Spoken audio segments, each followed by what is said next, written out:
في عالم الموسيقى قلة هم يتركون بصمة لا تنسى على مر السنين، ومن بين هؤلاء تبرز الفنانة وردة الجزائرية التي تحولت من فتاة شابة عاشقة للفن إلى أيقونة موسيقية تتغنى بها الجماهير. كيف بدأت هذه الرحلة الأسطورية؟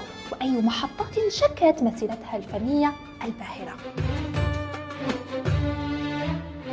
ولدت وردة الجزائرية واسمها الحقيقي وردة فتوكي في 22 يونيو عام 1939 في باريس لأب جزائري وأم لبنانية. بدأت مسيرتها الفنية في النوادي الليلية في باريس. بعد استقلالها الجزائر انتقلت إلى وطنها الأم وحظيت بدعم الحكومة لتعزيز الهوية الوطنية بأغانيها مثل إلى وطني أحبك يا بلادي. في الستينيات سافرت وردة الجزائرية إلى مصر وتعاونت مع كبار الموسيقيين مثل بليغ حمدي ومحمد عبد الوهاب، وأنتجت أغاني شهيرة مثل بتونس بيك وحرمت أحبك. أصدرت العديد من الألبومات وأدت مئات الحفلات حول العالم. توفيت في القاهرة عام 2012 عن عمر 72 عاما، وكانت آخر أغنيتها أيام. ستظل وردة الجزائرية رمزا للفن الراقي وصوتا خالدا يعبر عن الحب والوطن، تاركة إرثا لا ينسى من الموسيقى العربية.